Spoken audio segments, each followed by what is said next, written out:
అందువల్ల first house, third house, అట్లే fifth house, sixth house, ninth, 10th, 11th. So ఈ houses ని మనం పరిగణలోకి తీసుకుంటాం. అదేవిధంగా గ్రహాల్లో తీసుకున్నట్లయితే కుజుణ్ణి, బుధుణ్ణి, శుక్రుణ్ణి, రాహువుని, శని భగవానుడిని కూడా మనం పరిగణలోకి తీసుకోవాల్సినటువంటి అవసరం ఉంది. మరి ఈ రాసుల్లో తీసుకుంటే ఫిఫ్త్ హౌస్ మనం క్రీడలు అని చెప్పుకున్నాం. బహుశా మేష రాశి కానీ ఫిఫ్త్ హౌస్ అయింది అనుకోండి, అప్పుడు క్రీడాకారుడు బాక్సింగ్ లో బాగా రాణిస్తాడు అని చెప్పవచ్చు.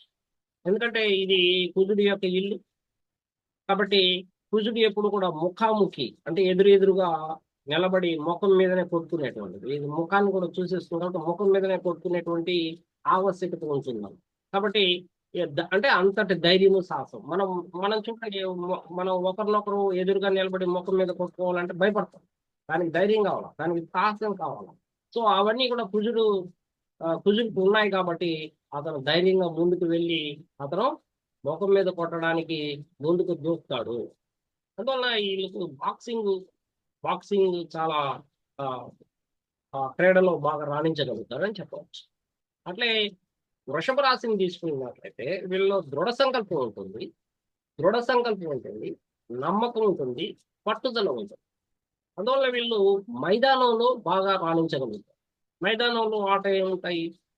ఫుట్బాల్. సో ఫుట్బాల్ ఆటలో కానీ క్రికెట్లో కానీ బాగా రాణించగలుగుతారు. సో వీళ్ళ యొక్క నైపుణ్యం అనేది డిఫరెంట్ గా ఉంటుంది. వీళ్ళలో పట్టుదల ఉంటుంది, స్థిరత్వం కూడా ఉంటుంది వృషభ రాశి వారికి. ఎందుకంటే ఇది ఎర్త్ సైడ్ ని చూసిస్తుంది కాబట్టి వీళ్ళకి అందరికీ కూడా స్థిరత్వం అనేది మెండుగా ఉంది. అదేవిధంగా మిథున్ రాశి తీసుకున్నట్లయితే ఈ మిథున్ రాశి వాళ్ళు బాస్కెట్ బాల్ లో బాగా రాణించగలరు. ఎందుకంటే ఈ బాస్కెట్ బాల్ ఆడాలంటే ఒక నైపుణ్యం అనేది ఉండాలి. నైపుణ్యాన్ని మెరుగుపరుచుకునేటువంటి వాళ్ళు అని చెప్పచ్చు వీళ్ళని. ఈ బాస్కెట్ బాల్ కి జట్టుతో సమన్వయం చేసుకునేటువంటి సామర్థ్యం కూడా అవసరం ఉంటుంది. అందువల్ల ఇక్కడ నైపుణ్యం లేనటువంటి వాళ్ళు ఈ బాస్కెట్ బాల్ ఆడలేరు. అందువల్ల మిథున రాశి వాళ్ళు చాలా బాగా ఆడుతారు, మంచి నైపుణ్యం ఉంటుంది అనేది ఇక్కడ చూసేస్తూ ఉన్నాం. కర్కాటక రాశిని తీసుకున్నట్లయితే కర్కాటక రాశి వారికి మానసిక సామర్థ్యం బలంగా ఉంటుంది. మానసిక సామర్థ్యంతో పాటు శారీరక బలం కూడా అధికంగా ఉంటుంది వీళ్ళకి. అందువల్ల వీళ్ళు టెన్నిస్ లో బాగా రాణిస్తారు కర్కాటక రాశి వారు. వీళ్ళలో ఏకాగ్రత కూడా ఉంటుంది. ఈ మానసిక ఎబిలిటీని సూచించేటువంటి హౌస్ కాబట్టి వీళ్ళకి ఏకాగ్రత ఉంటుంది, క్రీడా స్ఫూర్తి కూడా ఉంటుంది. అందువల్ల వీళ్ళు బాగా ఆటల్లో బాగా రాణిస్తారు. ముఖ్యంగా టెన్నిస్ అయితే వీళ్ళు బాగా రాణించేటువంటి అవకాశాలు మెండుగా ఉంటాయి. తర్వాత సింహరాశిని తీసుకుంటే ఇది న్యాచురల్ జోడెక్ సైన్ ప్రకారము కాలపురుష చక్రం నుండి తీసుకుంటే ఇది సహజంగా ఫిఫ్త్ హౌస్, క్రీడలకు సంబంధించినటువంటి హౌస్ అని చెప్పాలి. ఇది వినోదానికి, క్రీడలకు ఇది చాలా మెట్టినిల్లు అని చెప్పచ్చు. కాబట్టి ఈ సింహరాశి వాళ్ళు ఎందులో బాగా రాణిస్తారంటే జిమ్నాస్టిక్స్ లో బాగా రాణించగలరు. ఎందుకంటే జిమ్నాస్టిక్స్ కి ఏం కావాలంటే క్రమశిక్షణ కావాలా, నైపుణ్యము కావాలి. సో జిమ్నాస్టిక్స్ అంటే ఏంటంటే ఇది ఒక గ్రీకు పదం అనమాట. సో తెలుగులో దీన్ని నగ్న ప్రదర్శన, నగ్న వ్యాయామ ప్రదర్శన, నగ్నంగా వ్యాయామం చేయడం. అంటే జిమ్నాస్టిక్స్ అంటే మనము ఈ ఎగ్జిబిషన్స్ లో వాళ్ళు ఒక తాడు కట్టి ఆ తాడు మీద ఒక కట్టి పెట్టుకొని నడుస్తారు. ఆ కట్టి అనేది బ్యాలెన్స్ అనమాట వాళ్ళు అలా నడవడం. సో ఒక రోప్ వదిలేసి ఇంకొక రోప్ పైకి దూకడం. ఇది ఇది కూడా చాలా స్కిల్ అవసరం, ఎంతో ప్రతిభను కలిగి ఉండాలి ఇట్లాంటివి చేయాలంటే. సో సైకిల్ పైకి లేపడము, ఒకే చక్రం మీద తొక్కడము, పై నుంచి కిందకి రావడము, ఇట్లాంటివి ఎన్నో ఉన్నాయి. జిమ్నాస్టిక్స్ లో చెప్పాలంటే చాలా చాలా ఉన్నాయి. ఒకే చిన్న రింగ్ లోనే ఈ పక్క నుండి ఆ పక్కకు వచ్చేయడము. సో అలా చక చేసుకుంటూ వెళ్తూ ఉంటారు అనమాట. ఇది ఒక ఎగ్జిబిషన్ అనమాట. అందరూ కూడా చూస్తూ ఉంటారు, ప్రదర్శిస్తారు అనమాట. వీళ్ళు నగ్నంగా ప్రదర్శిస్తూ ఉంటారు. సో అటువంటి వ్యాయామం అని చెప్పవచ్చు. ఇది జిమ్నాస్టిక్స్ వీళ్ళకి ఎంతో బాగా ఇటువంటి క్రీడలు సింహరాశి వాళ్ళకి చాలా బాగా కలిసి వస్తుందని చెప్పవచ్చు. ఇది రాజుల కాలం నుండి కూడా ఇటువంటి ప్రదర్శన అనేది జరుగుతూ ఉంది. అది సింహరాశి వాళ్ళకి చాలా అనుకూలంగా నుంచి చెప్పవచ్చు. అదేవిధంగా కన్యారాశిని తీసుకుంటే కన్యారాశిలో మనం క్రమశిక్షణ చూడొచ్చు. వాళ్ళల్లో ఇంకా ఆచరణాత్మకంగా ఉంటారు, నిర్మాణాత్మకంగా ఉంటారు, పట్టుదల కలిగి ఉంటారు. సో వీళ్ళకి మారథాన్ రన్నింగ్ అంట ఒలింపిక్స్ లో ఉందన్నమాట, మారథాన్ రన్నింగ్ రేస్. సో ఇందులో బాగా రాణిస్తారు.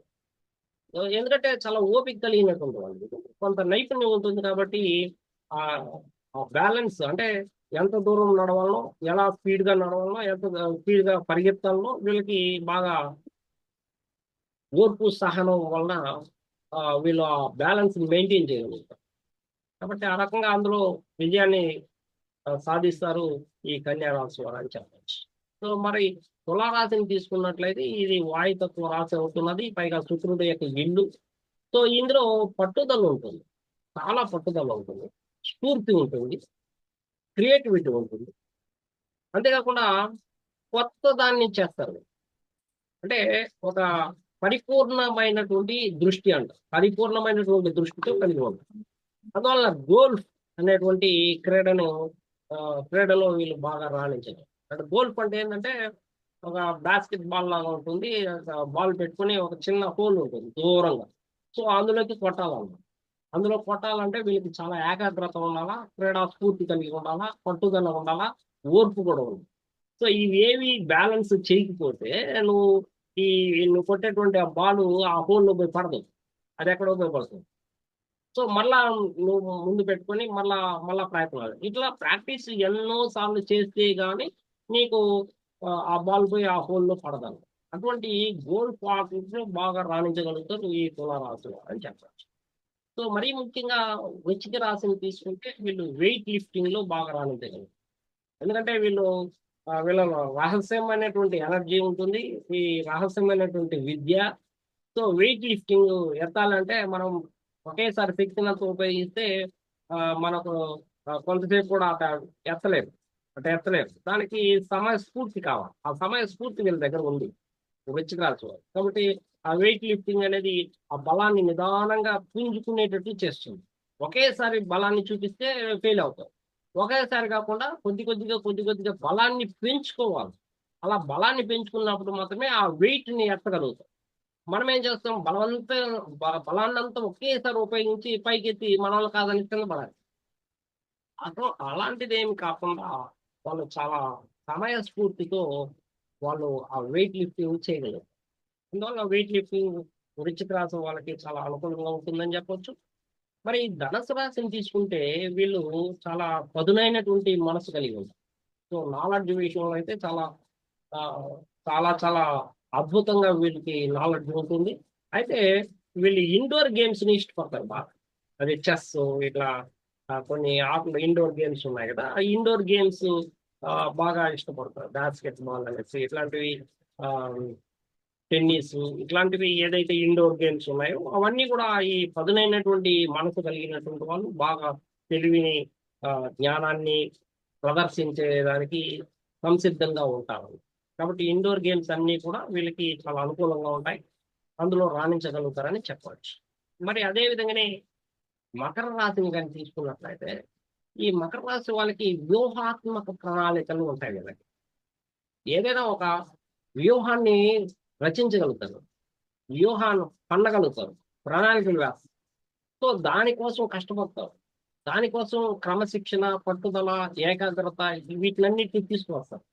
సో వీళ్ళలో ఉండి దాన్ని ఒక్కొక్కటి పెంచుకుంటూ వెళ్తూ ఉంటారు, మెరుగుపరుచుకుంటూ ఉంటారని చెప్పచ్చు. సో ఆ విధంగా వ్యూహాత్మకంగా వెళ్ళి వాలీబాల్ అనేటువంటి ఆటలో, ఆ క్రీడలో వీళ్ళు బాగా రాణించగలుగుతారు. వాలీబాల్, సో వాలీబాల్ బ్రహ్మాండంగా ఆడగలుగుతారు ఈ మకర రాశి వారు. మరి కుంభరాశిని తీసుకుంటే కుంభరాశి వారు ఆ, చాలా నైపుణ్యం కలిగి ఉంటారు, జ్ఞానం కలిగి ఉంటారు. అయితే వీళ్ళకి ఈత అంటే స్విమ్మింగ్ అనేటువంటిది చాలా మంచి క్రీడగా చెప్పొచ్చు. ఎందుకంటే సాహసం చూపించాలి వీళ్ళు. అంతేకాకుండా వీళ్ళు నీటిలో లోతైనటువంటి లోతుగా వెళ్ళిపోయి, అడుగుకు వెళ్ళిపోయి అక్కడ శ్వాసను బంధిస్తారు, శ్వాసను నియంత్రిస్తారు. నియంత్రించి చాలాసేపు ఆ కుంభకం అంటాం కదా, ఆ విధంగా వీళ్ళు చాలాసేపు శ్వాసను పట్టి పెట్టుకుని ఉండగలుగుతారు. సో అటువంటి శక్తి సామర్థ్యం వీళ్ళకి మెండుగా ఉంటుంది. అందువలన ఈ స్విమ్మింగ్ లో బాగా రాణించగలుగుతారు ఈ కుంభరాశి వారు. మరి ఈ మీనరాశి వారిని తీసుకుంటే, ఈ మీనరాశి వారు డ్రీమ్స్, కళలు కనేటువంటి వాళ్ళు. దేనైనా సాధించేటువంటి మానసిక సామర్థ్యం కలిగినటువంటి వాళ్ళని చెప్పచ్చు కదా మేనరాశి. బట్ రెజ్లింగ్ లో బాగా రాలేదు. రెజ్లింగ్ అంటే కుస్తీ అన్నమాట. సో కుస్తీలో ఎదుటివాడితో తలపడి ఎదుటివాడిని మోసం చేసైనా సరే గెలిచేటువంటి శక్తి సామర్థ్యాలు ఆటలో ఎదుటివాడిని బోల్తా కొట్టించేటువంటి సామర్థ్యం తెలివితేటలు వీళ్ళకి మెండుగా ఉంటాయి. ఆ రకంగా వీళ్ళు రెజ్లింగ్ లో బాగా రాణించగలుగుతారని చెప్పారు. ఈ విధంగా పలు రకాలైనటువంటి ఆటల్లో రకరకాలుగా ఈ మేష రాశి నుంచి మీన రాశి వరకు రకరకాలైనటువంటి ఆటలు దానికి సంబంధించినటువంటి ఇండోర్ గేమ్స్ కానీ అవుట్డోర్ గేమ్స్ కానీ బాగా రాణించేటువంటి అవకాశాలు ఉంటాయి. ప్రతి ఒక్కరికి ఫిఫ్త్ హౌస్ యాక్టివేషన్ లో ఉంటుంది కాబట్టి ఫిఫ్త్ హౌస్ అనేటువంటిది అందువల్ల చిన్నప్పటి నుండి కూడా ఏదో ఒక ఆటలో ప్రతి ఒక్కరు రాణించగలరు. మరి ఈ క్రీడ వాళ్ళకి వృత్తిగా మారాలి అంటే ఫిఫ్త్ లార్డ్ 9th లో ఉండడం కానీ ఫిఫ్త్ లార్డ్ 10th లో ఉండడం కానీ ముఖ్యంగా ఉన్నట్లయితే ఫిఫ్త్ లార్డ్ 11th లో ఉన్నట్లయితే వీళ్ళు ఖచ్చితంగా వీళ్ళ యొక్క వృత్తి అనేటువంటిది క్రీడగా మారిపోతుంది.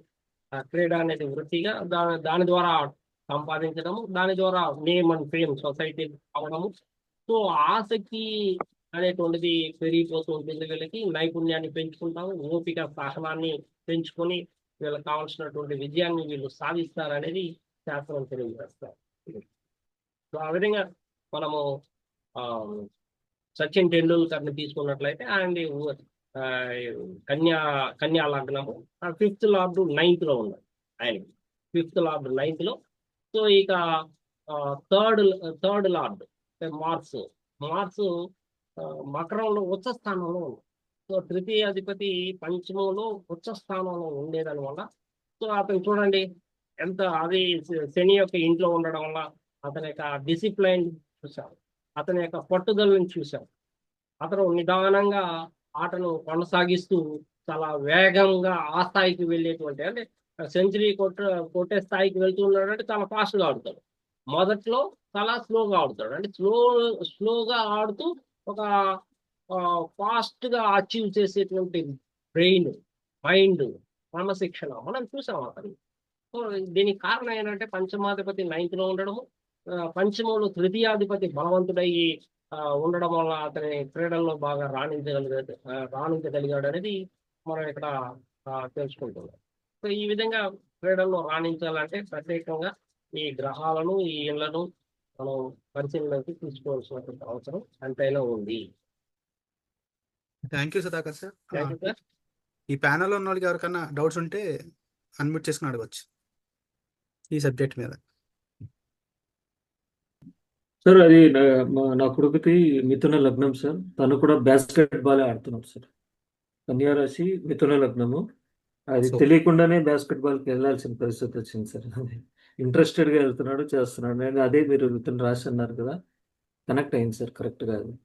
కానీ ఏంటంటే లగ్నాలాడు వీనస్ 8th హౌస్ లో ఉన్నారు సార్. 6th house sir. కానీ కాంపిటీషన్ హౌస్ చాలా స్ట్రాంగ్ గా ఉంది. 6th హౌస్ సాటర్న్ కూడా ఉన్నాడు, డిసిప్లిన్ ఉంది. 5th హౌస్ వచ్చి దీనికి ఏమవుతుందమ్మా, ఇది sir Venus 5th లాడు 8th house లో గెలిపాడు, లగ్నాలాడు 8th హౌస్ లో గెలిపాడు. అదొకటే ఫ్యూచర్ లో కంటిన్యూ చేస్తాడా లేదా అని ఒక చిన్న డౌట్ సార్. 9th హౌస్ లో ఏమో మార్స్ ఉన్నాడు సార్. మీది లగ్నం సార్? మిథున లగ్నం సార్. మిథున లగ్నం. సో మిథున లగ్నం పంచమాధిపతి మీకు శుక్రుడు అయ్యాడు. శుక్రుడు ఎక్కడున్నాడు?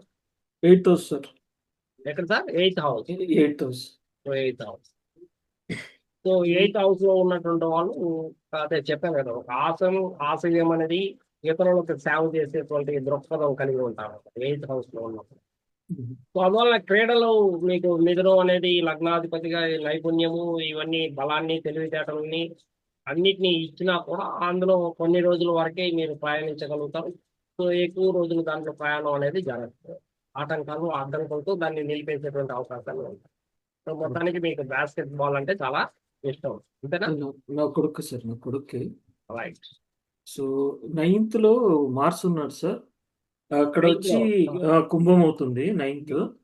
ఇక్కడ 6th హౌస్ వచ్చి వృశ్చిక రాశి అవుతుంది. అక్కడ శని ఉన్నాడు, ఇక్కడ మార్స్ ఉన్నారు. అంటే పరివర్తన యోగం ఉంది సార్. పరివర్తన యోగం ఉంది, అంతా బాగానే ఉంది. కానీ ఇప్పుడు మీరు చెప్పారు కదా, 8th లో ఉంటే కొద్దిగా అడ్డంకులు అని. నాకు అది కొద్దిగా కంటిన్యూ చేయగలుగుతాడా లేదా అనే ఒక చిన్న డౌట్ ఉంది. ఇంకోటి సార్, 10th house లో కేతు ఉన్నాడు సార్. 10th సో కేతు ఉన్నాడు, ఆడికి బ్యాడ్మింటన్ అంటే కూడా చాలా ఇష్టం. నేనేమనుకున్నానంటే ఇక్కడ కేతు అంటే ఐసోలేటెడ్ గా సింగిల్ గా ఆడాల్సి వస్తుంది కదా, వీడికి రెండు బాగా ఆడుకుంటాడు సార్. కానీ దేనిలో వాడికి ముందుకు వెళ్ళాలా అనేది నాకైతే అర్థం అర్థం కాదు. అవ్వట్లేదు. ఏది సరైనటువంటి డెసిషన్ తీసుకోవాలి. కేతు అదే సార్. కేతు వల్ల ఆ, ఏది సక్రమంగా డెసిషన్ తీసుకొని దాన్ని కంటిన్యూ చేయలేరండి. సో అటువంటి ప్ర- పరిస్థితి ఏర్పడుతూ ఉంటుంది. ప్రస్తుతానికి రెండింటి 6th లార్డు 9th లో ఉన్నా కూడా సో సరైనటువంటి దిశా నిర్దేశం చూపించేటువంటి వృత్తి కాకుండా పోయింది ఓకే. క్రీడ అనేటువంటి. ఆహా. అటు ఉన్నన్ని రోజులు ఆడుకుంటాడు అంతే, దాన్ని continuation. Okay sir, okay sir. Sir ఈ బ్యాడ్మింటన్ కాంబినేషన్ ఏముంది సార్? అది షటిల్ ఆడతారు కదా. బ్యాడ్మింటన్ కి దేనికైనా ఈ గ్రహాలే సార్. మీరు గేమ్స్ స్పోర్ట్స్ లో మీరు రాణించాలంటే ఇప్పుడు చెప్పినటువంటి గ్రహాలు ఇప్పుడు చెప్పినటువంటి స్థానాలు చాలా ముఖ్యం. వాటినే చూసుకోవాలి. అంటే ఇప్పుడు బుధుడు, 10th. శుక్రుడు, శని, రాహులు, సో వీటిని ప్రత్యేకంగా చూడాల్సినటువంటి అవసరం ఉంటుంది. దాంతోపాటు రవి, చంద్రుని కూడా ప్రధానంగా గమనించాలి. రవి ఆత్మకారకుడు, పైగా నీ యొక్క సాహసానికి ఇక్కడ న్యాచురల్ జోడియాక్ సైడ్ నుండి ఇది 5th లార్డ్ కాబట్టి సూర్యుని చూడాలా, అట్లే చంద్రుని కూడా గమనించాల్సిన అవసరం ఉంటుంది. ఓకే. అంటే ఇప్పుడు 10th house లో కర్మస్థానంలో కేతు ఉండడం వల్ల జనరలీ సింగిల్ గా పనిచేస్తే వర్కౌట్ అవుతుంది కదండి సార్, కేతు అవుతుంది ఉంటే. అవుతుంది. అంటే ఇలాంటప్పుడు బ్యాడ్మింటన్ ని కొనసాగిస్తే పర్లేదు అని నేను అనుకుంటున్నాను సార్. Badminton okay better. లేదంటే అంతే, వాడు అట్లాంటి ఒక్కడే. మీరు ఏదైతే భావిస్తున్నారో దాంట్లో నుంచే మీరు కొనసాగించవచ్చు. Okay sir, thank you.